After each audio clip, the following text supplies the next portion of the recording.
L'info reçoit Philippe Poutou. Candidat à la présidentielle pour le NPA, alors il a fait un poisson d'avril très remarqué. Il a annoncé qu'il ralliait Emmanuel Macron. Je vous assure, on en est loin.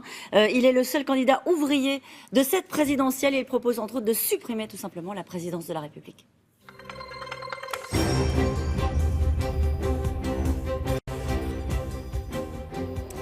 Bonjour Philippe Poutou. Bonjour. Alors c'est l'information de la nuit, l'échec des négociations en Guyane.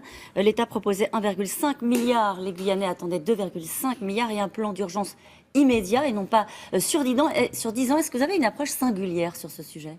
C'est-à-dire singulière. Une approche à vous ? Vous dites il faut des fonds supplémentaires, il faut un plan d'urgence déclenché d'ores et déjà. Qu'est-ce que vous leur dites aux Guyanais ? Nous, on pense que déjà, la mobilisation, c'est ça qui va être déterminant, c'est qu'ils se battent eux-mêmes, qu'ils défendent leurs propres intérêts, parce que c'est vrai qu'on l'a vu, on l'apprend un peu plus maintenant, le taux de chômage qui est le double ici, un niveau de pauvreté énorme, même un niveau de services publics complètement sous-développé, donc il y a une urgence aujourd'hui, donc ça fait quand même certainement des années que ça va pas bien, et puis là, ils se mettent en colère, et on voit que ça a fait bouger les choses, en tout cas le gouvernement se déplace enfin, et puis il y a que des débuts de réponse, mais c'est vrai que là, il y a un bras de fer, il faut espérer que le mouvement tienne, que là il y a une grève générale, ça reste très uni. Vous leur dites tenez bon, tenez le plus longtemps possible. Ouais, je leur dis, moi j'espère parce que je sais que ça marche comme ça aussi, c'est parce qu'il y a des mobilisations que les choses évoluent, qu'elles vont dans le bon sens.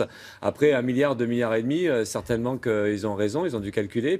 Mais au-delà de ça, il y a aussi cette idée peut-être qu'il y a un vrai développement des services publics, qu'il y ait une vraie politique d'embauche, et puis que quelque part aussi cette économie-là, elle soit un peu entre les mains de la population, parce qu'en fait tout est dirigé depuis l'État français, et même les collectivités territoriales, elles ont quasiment aucun pouvoir. Donc il y a le problème posé aussi d'une autonomie de la population. Dans l'approche que vous avez de rapport un peu colonial.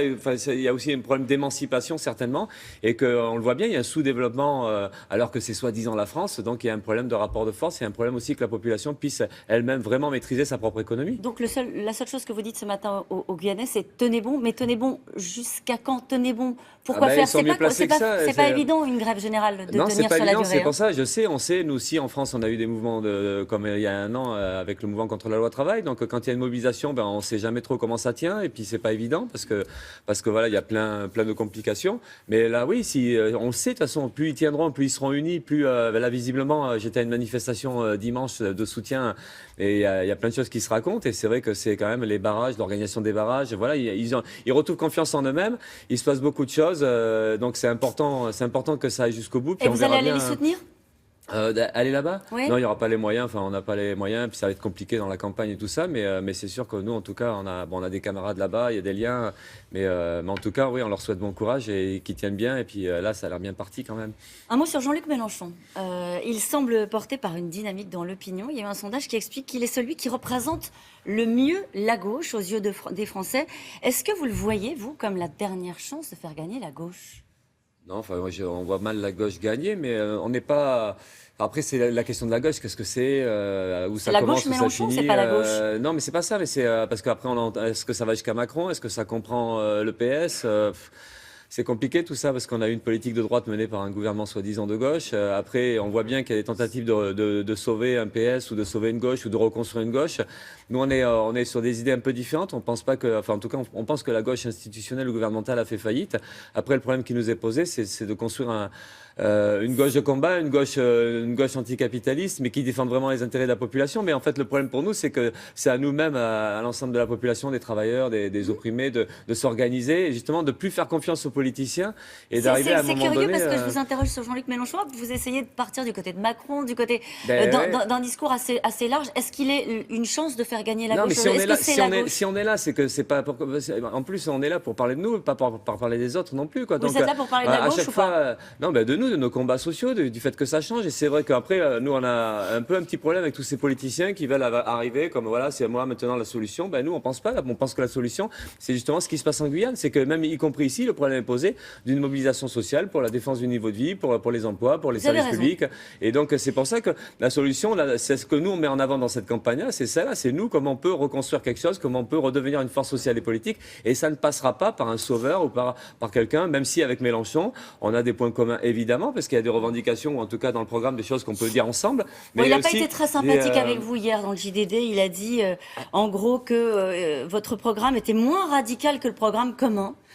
Sous-entendu, vous êtes rangé. Oui, ah ouais, Non, mais bon, après, c'est des combats de coq comme ça. C'est aussi ça que favorise l'élection présidentielle. Mais non, mais nous, on est vraiment sur une rupture avec le capitalisme. Je ne sais pas si Mélenchon, ce qu'il va en penser de ça, mais on est pour l'expropriation des banques, on est pour l'expropriation de grosses entreprises capitalistes, on est pour l'autogestion, on est pour une véritable démocratie, et ça passe par la confrontation avec le capitalisme et avec la classe possédante. On parle Donc du problème... après, je ne sais pas qu'est-ce qui est plus ou moins radical par rapport à ce qu'il dit, mais bon, on est sur cette idée-là qu'il faut absolument que la population prenne ses affaires en main, fasse de la politique elle-même. Et justement, le monde politique, en plus, avec toutes les affaires qu'il peut y avoir, il y a une urgence à rompre avec ça. Est-ce qu'on parle de l'emploi? Vous voulez si qu'on parle de l'emploi? Si vous voulez, si c'est vous la avez, priorité. vous avez des choses à dire. Oui, j'espère que vous en avez des choses à dire. Il y a un dossier qui concerne 800 salariés menacés. Je ne sais pas si vous connaissez cette entreprise, elle s'appelle MIM. MIM, c'est une entreprise de textile bon marché. Vous connaissez? Non, je ne connais pas. Voilà, donc c'est très curieux parce que c'est un dossier en pleine campagne présidentielle. 800 emplois, donc après la halle aux vêtements, il y a 60 millions d'euros dans cette entreprise. Le tribunal de commerce a validé l'offre d'un repreneur. Et l'avocate, elle dit, de cette entreprise, ce qui représente les salariés, elle dit aucun candidat à la présidentielle ne s'est emparé de ce sujet-là. Comment est-ce que vous l'expliquez ça? J'en sais rien, on n'est pas obligé de savoir tout non plus. Donc là, on est au courant maintenant. Enfin, moi, je sais maintenant. Mais nous, sur la question des licenciements, on pense qu'il faut les interdire. Il faut aujourd'hui qu'il y ait une loi qui protège les salariés. Et c'est la question aussi de maintien d'un revenu.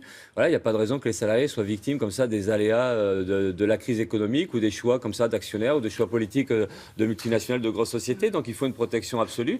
Et c'est l'interdiction des licenciements. Et puis au-delà de ça, c'est une politique radicale en rupture avec tout ce qui est mené. C'est-à-dire qu'après, c'est la question de la réduction du temps de travail pour toutes et tous, et c'est la question donc de la répartition du travail.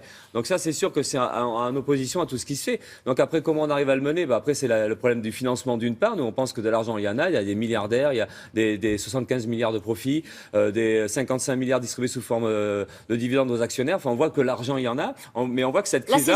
Là, c'est juste un changement de modèle économique. C'est-à-dire, c'est la vente en ligne de vêtements, donc sur Internet, qui non, mais là, c'est le pose un secteur. problème. Là, c'est de la vente en ligne, mais tous les secteurs sont touchés par des licenciements, que ce soit les magasins, le commerce, l'industrie, tous les secteurs sont touchés. Et puis les services publics, on voit que c'est le même problème. Donc la seule réponse à ça, c'est l'interdiction des licenciements, c'est l'arrêt des suppressions d'emplois, c'est des politiques massives d'embauche. Et ça veut dire redistribution des richesses. Et ça veut dire que les richesses, comme elles ne sont pas redistribuées naturellement ou toutes seules, ça veut dire qu'il faudra l'imposer. Donc c'est pour ça qu'il faut du combat social. Et c'est pour ça qu'après, il faut une politique radicale qui permette de prendre l'argent là où il est aujourd'hui. Vous êtes un nouvel abonné au Buzz à la télévision. Vous avez réglé vos comptes avec les chroniqueurs de Laurent Ruquier. Non, j'ai rien réglé du tout. Ça a été un peu tendu, ça arrive de temps en temps. Juste, est-ce que vous considérez... C'est des gens qui réagissent justement à une forme d'arrogance, à une forme de mépris social qui s'exprime, mais pas que chez Ruquier, hein, parce qu'il y a le traitement inégalitaire des candidats, parce qu'on le voit aujourd'hui, c'est un des aspects qui a été... Non, mais je finis. Un des aspects qui a été discuté chez Ruquier, c'est qu'il y en a qui ont 1 heure de parole, il y en a qui ont 20 minutes, alors qu'on est censé se retrouver à égalité, puisqu'on a les 500 parrainages. C'est bientôt l'égalité, là c'est l'équité uniquement. Donc c'est antidémocratique. L'équité, c'est pas démocratique. Une dernière question, est-ce que vous considérez comme une victime du système, vous aussi?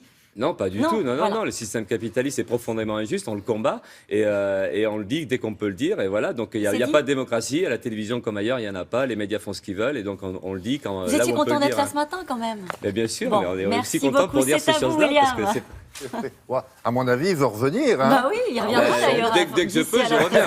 Oui. Merci beaucoup en tout cas. Allez, dans quelques instants, on va s'intéresser, Madame, Monsieur, à une initiative